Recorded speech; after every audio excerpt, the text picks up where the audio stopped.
ներքին օրակարգում ուզում եմ անդրադառնանք անազատության վայրում գտնվող մարդկանց իրավունքների պաշտպանության հարցին, հատկապես եւ առավելապես, եթե այդ անձը հացադուլ է հայտարարել, նման մենք դեպք ունենք, Նարեկ Սամսոնյանը հացադուլ է հայտարարել, այս հարցով ինչ քայլեր է ձեռնարկել մարդու իրավունքների պաշտպանը եւ նրա գրասենյակը։ Ես մամուլից գիտեմ, որ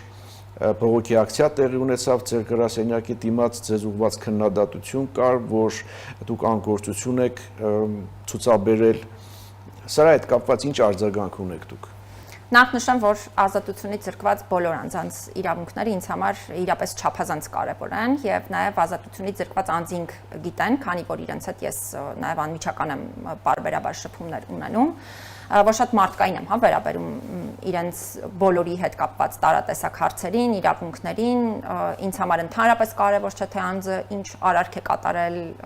ընդհանրապես կարևոր չէ այլ իրավիճակը, եթե խոսքը նրանց իրավունքների պաշտպանությանն է վերաբերում եւ մարդկային դիտանկյունից իրապես շատ եմ կարևորում, այս ոլորտը։ Բայց քանի որ նաև կոնկրետ դեպքի հետ կապված հարց ուղեցիք, ես փորձեմ հենց կոնկրետ դեպքի դիտանկյունից խնդրին անդրադառնալ, որովհետև խոսքը ոչ թե պարզապես ազատությունից զրկված անձի կամ անձանց, այլ նաև ազատությունից զրկված անձանց այն խմբի մասին է, ովքեր հացադուլ են հայտարարում, եւ սա լրիվ առանձնահատուկ վերաբերմունք է ենթադրում իրավիճակին։ Նախ քանի որ ձեր հարցի վերջին հատվածում խոսեցիք այն մասին, որ անգործության մեջ էին գրասենյակին մեղադրում, երևի թե առաջին հիմնական արձագանքն այն պետք է լինի, որ մի հաստատության անգործության մեջ մեղադրել հնարավոր է, եթե տեղեկացված ես, թե հաստատությունը ինչ քայլեր է ձեռնարկել, մինչդեռ երբ նման մեղադրանքներ են հնչեցվում եւ նոր են պատրաստվում պարզել, թե հաստատությունը ինչ քայլեր է ձեռնարկել, կարծում եմ այստեղ մի փոքր բարդ է, խոսել գործունեության կամ անգործության մասին, որովհետեւ տեղեկատվությունն էլ հասանելի չէ ըստ էության։ Ես գործի հետ կապված հատուկ նշեմ, որ մենք ըստ էության դիմում հարցի վերաբերյալ չենք ունեցել, բայց չնայած այդ հանգամանքին ես իմ սեփական նախաձեռնությամբ եմ սկսել այս հարցի ուսումնասիրությունը, որովհետև ընդհանրապես թե հարցն եմ կարևոր համարում, թե հացադուլի վարման ընթացակարգերը Հայաստանում իմ հատուկ ուշադրության ներքո են գտնվում։ Հատուկ շեշտադրեմ այն հանգամանքը, որ սա բացառիկ դեպք չէ Հայաստանի ազատությունից զրկման վայրերում, օրինակ 2025 թվականին ազատությունից զրկման վայրերում գրանցվել է շուրջ 200, մոտավորապես 200 անձի կողմից, եթե չեմ սխալվում, 300-ից ավելի հացադուլի դեպք։ Եվ այստեղ երևի թե ամենակարևոր հանգամանքը, որ պետք է արձանագրել, այն է, որ հացադուլը իհարկե անձի իրավունքն է եւ որևէ մեկը չի կարող բռնանալ անձի կամքի վրա, նույնիսկ պարտադիր սնուցումն է արգելված, եթե իհարկե հարկադիր սնուցման հատուկ այդ չափանիշները չեն բավարարվում եւ այս տեսանկյունից միանշանակ սա իրավունք է, բայց դա նշանակում է, որ պետությունը պետք է պատշաճ իրացնի իր պարտավորությունները, որովհետեւ պետությունը մի շարք պարտավորություններ ունի հացադուլի վարման ընթացքում եւ սա է այն հիմնական ոլորտը, որտեղ մենք ունենք գործիքակազմ, այսինքն ունենք մանդատ հետևելու, թե արդյոք պետությունը իրացնում է իր պարտավորությունները հացադուլի վարման ընթացքի հետ կապված, որովհետև պետությունը չի կարող անձին արգելել հացադուլ իրականացնել եւ որևէ մեկս չի կարող, դարձյալ նշեցի արդեն, որ նաեւ հարկադիր սնուցումն է թույլատրելի խիստ սահմանափակ դեպքերում, այն էլ չափանիշներին բավարարող դեպքերում։ Ի սկզբանե մենք ամենօրյա ռեժիմով պետական մարմիններից նախ բանավոր պարզաբանումներ ենք ստացել հարցի հետ կապված, թե ինչպես են իրենք իրացնում իրենց պարտավորությունները, նաև գրավոր պարզաբանումներ ենք պահանջել, որպեսզի հնարավոր լինի գնահատական հնչեցնել տարբեր խնդիրների առումով։ Հատուկ շեշտադրեմ, որ արդեն նշեցի հացադուլի դեպքերը չափազանց շատ են, ընդ որում նշեմ ոչ միայն հացադուլի, նաև օրինակ ինքնավնասման դեպքերն են Հայաստանում բավականին մեծ թիվ կազմում եւ այլն, համանման դեպքերը, եւ նման դեպքերում մենք հատուկ գործիքակազմեր ունենք նաև որոշելու, թե անձանց ինչ իրավիճակում ենք այցելում, որ դեպքում սովորաբար դիմում ենք ունենում այցերի հետ կապված, երբ քաղաքացին նշում է, որ ինքը լրացուցիչ տեղեկատվություն ունի մեզ հայտնելու, բայց դեպքերի հիմնական մասում, որոնք մեզ հասանելի են դառնում, մենք մշտադիտարկում ենք պետության կողմից իր պարտավորությունների կատարումը։ Կոնկրետ այս դեպքով ինչ ունեք։ Կոնկրետ այս դեպքով, ինչպես նշեցի, առաջին հերթին այս պահին մենք մշտադիտարկում ենք, թե ինչքանով է պետությունը կատարում այն պարտավորությունները, որ ինքը ունի, մասնավորապես երաշխավորելու, որպեսզի անձը բժշկական զննության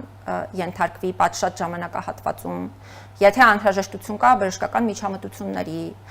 անձին նաև պարզաբանվեն հետևանքները, վտանգները, ռիսկերը, առնվազն սոցիալ-հոգեբանական աշխատանքներ իրականացվեն։ Մեր բարձրաձայնած համակարգային խնդիրներից մեկը, որը մշտապես ենք բարձրաձայնել, օրինակ այս քրեակատարողական հիմնարկի հետ կապված նաև պատժախցերի պայմանների հետ կապված հարցն է։ Իհարկե, ի սկզբանե տեղեկատվություն տարածվեց, որ անձի նկատմամբ տարածվում է տույժի, տեսակին վերաբերելի որոշակի ռեժիմ, բայց իրականությանը դա չէր համապատասխանում, որովհետև անձը պարզապես տեղափոխվել է խցից պատժախուց, որպեսզի այնտեղ պետությունը, այն հիմնական պարտավորությունները իր կատարած լինի, որոնք անհրաժեշտ են։ Իհարկե, այս հարցի հետ կապված ես հստակ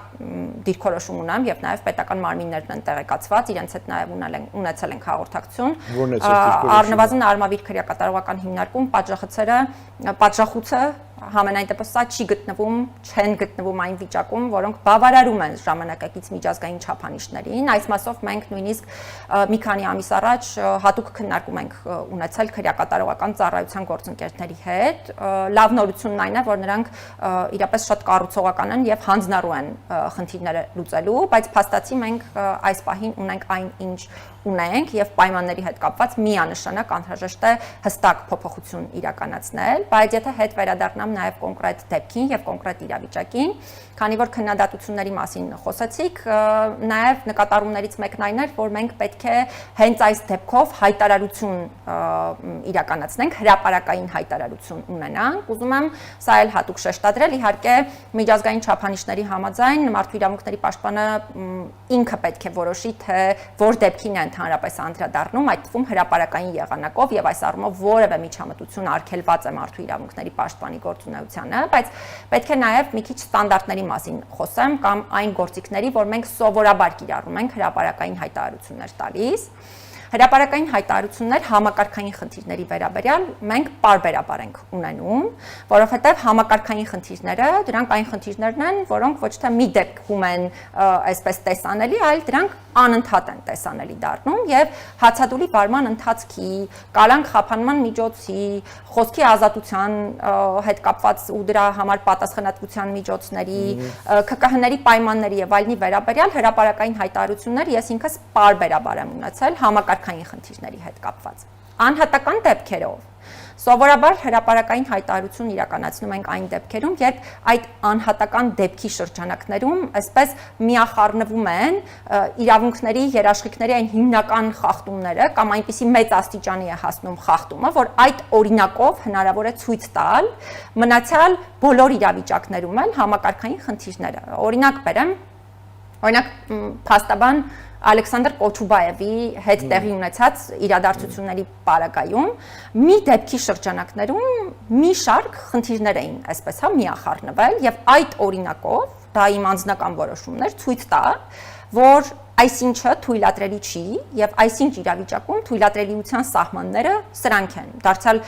դեպքին չեմ անդրադառնում այն կոնտեքստում, որ օրինակ անձի խոսքը թույլատրելի է թե ոչ, դա այլ հարց է, դրան անդրադարձել եմ, բայց մի դեպքի շրջանակներում դու կարողանում ես որպես օրինակ ցույց տալ համակարգային խնդիրները։ Հիմա եթե խոսքը հացադուլի դեպքերին է վերաբերում, ապա հացադուլի հետ կապված ես արդեն նշեցի, մենք օրինակ նախորդ տարի ունեցել ենք շուրջ 200 անձի կողմից 300-ից ավելի հացադուլի դեպք, ընդ որում մի շարք իրավիճակներում, չասեմ միայն նախորդ տարի, հացադուլի օրերի քանակն է նույնիսկ բավականին մեծ լինում, 40 օր, 60 օր նույնիսկ եւ այլն, այսինքն այսպիսի հացադուլի դեպքեր են եղել։ Եվ նաև հացադուլի դեպքեր են եղել, երբ ես ունեցել եմ դիրքորոշում այն մասին, որ առնվազն պետության պարտավորությունների կատարման դիտանկյունից խնդիրներ են առկա եւ սա ես հաղորդակցել եմ պետական մարմիններին եւ պահանջել եմ այդ խնդիրների լուծում, ընդ որում դեպքերի մեծ մասում նաև անձանցից դիմումներ ենք ունեցել, որպեսզի կարողանանք համեմատականներ անցկացնել։ Հիմա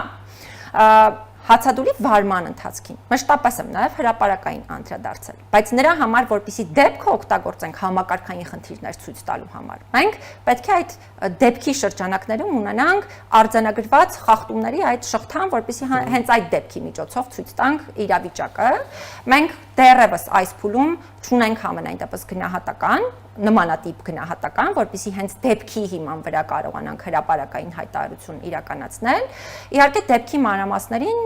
ոչ միայն հետևում ենք, այլ նաև ամենօրյա ռեժիմով է սա ուշադրության կենտրոնում, նաև նշեմ մեկ անգամ եւս, որ սրա հետ կապված նաև հստակ դիմում չունենք ի տարբերություն շատ այլ իրավիճակների, որովհետեւ մենք ունենք մի շարք այլ դեպքեր, նույնիսկ կարող եմ հենց ընդդիմադիր գործիչների դիտանկյունից հարցը ներկայացնել, որպեսզի տպավորություն չլինի, որ օրինակ միգուցե մյուս դեպքերում ավելի իշխանական գործիչներ են եղել, դրա համար այս տրամաբանությամբ եք, ելույթ ունենում, նույն ընդդիմադիր գործիչների պարագայում օրինակ դեպքեր ունենք Սամվել Կարապետյանի դեպքը կլինի կամ մի շարք այլ դեպքեր, երբ օրինակ փաստաբանները հստակ տեղեկատվություն են ներկայացնում, թե իրենց կարծիքով ինչ սկզբունք է խախտվել, սա անում են շատ էթիկապես կոռեկտ, բարևարկ միջավայրում, եւ պետական մարմինն էլ իր տեղեկատվությունն է ներկայացնում, թե ինչու ինքը համաձայն չէ, ներկայացրած տեղեկատվության հետ։ Հիմա այստեղ բնականաբար գաղափարն այն չէ, որ մենք մեկի կամ մյուսի ներկայացրածը որպես կատարյալ ճշմարտություն ենք ընդունում, միանշանակ դա այդպես չէ, բայց առնվազն ունենք տեղեկատվություն, այդ թվում նաև դրան միգուցե հակադիր տեղեկատվություն եւ ունենք հնարավորություն համեմատություններ իրականացնելու։ Այս պարագայում է Այս պարագայում մի փոքր այլ է իրավիճակը, բայց ամեն դեպքում ուզում եմ հատուկ շեշտադրել, որ սեփական նախաձեռնությամբ ես այս գործի քննարկումը եւ ուսումնասիրությունը անընդհատ ռեժիմով իրականացնում եմ ու նաև շատ կարեւորում եմ, որպեսզի հացադուլ իրականացնող մեր բոլոր ազատությունից զրկված անձինք իրականում ի վերջո նաև այն պահանջների բավարարում ստանան, որոնք իրավաչափ են, դարձյալ խոսքը ոչ իրավաչափ պահանջների մասին չէ, իրավաչափ պահանջների բավարարում կարևոր է, որպեսզի ստանան, եւ նաեւ շատ կարևորում եմ, որպեսզի որևէ կերպ դա որևէ վնաս չտա նրանց առողջությանը, ու մի բանի մասին էլ ես ինքս մոռացա շեշտադրել եւ խոսել ըստ էության հացադուլի պարագայում ազատությունից զրկված անձանց պահանջների բավարարման հետ կապված, մարդու իրավունքների պաշտպանը եւ պաշտպանի հաստատությունը ունեն ընդհանրապես որևէ գործիքակազմ թե չունեն, ուզում եմ հատուկ շեշտադրել, որ բնականաբար մեր հաստատությունը այդ պահանջների բավարարման մանդատ չունի, մի իրավիճակ կա ընդհանրը, երբ մենք կարող ենք միջամտել պահանջների բավարարմանը, երբ ըստ էության անձը իր իրավունքների հետ կապված իրավաչափ պահանջ է բարձրաձայնում։ Օրինակ, չգիտեմ, մենք դեպքեր ենք ունեցել, երբ անձը խցային պայմանների, խցակիցների հետ կապված հարց է բարձրացրել, օրինակ բողոքել է իր նկատմամբ բռնությունից եւ այլն, բնականաբար սա մեզ վերաբերելի հարց է, անմիջապես միջամտել ենք եւ նաեւ ոչ թե աջակցել ենք նրան, որ անձը այլևս հացադուլ չի իրականացնի, այլ աջակցել ենք նրան, որպեսզի անձի իրավունքների հետ կապված խնդիրը պատշաճ լուծում ստանա։ Այս դեպքում հիմնական պահանջները վերաբերում են կալանք խափանման միջոցին եւ գործիքնության ասպեկտներին, ուզում եմ նշել մեկ անգամ եւս թեպետ անընդհատ եմ նշում, որ կալանք խափանման միջոցի առումով, քանի որ դա դատարանի կողմից կիրառվող խափանման միջոց է, մենք իրավասություն չունենք որևէ կերպ միջամտելու, հակառակը նույնիսկ արգելք ունենք միջամտելու գործունեությանը։ Ինչ վերաբերում է գործիքնության հանգամանքներին, անկախ նրանից թե ես ինչ կարծիք ունեմ, որովհետև թե կալանքի, թե խոսքի ազատության սահմանների խախտման համար քրեական պատասխանատվության առումով իմ մտահոգությունները մշտապես եմ ներկայացնում, բայց անկախ այս ամենից, եթե գործը գտնվում է դատաքննության փուլում, դարձյալ արգելք է հստակ սահմանված մեր հաստատության համար միջամտելու, իսկ այս դեպքում մենք հստակ գործ ունենք դատաքննության փուլում գտնվող գործի հետ։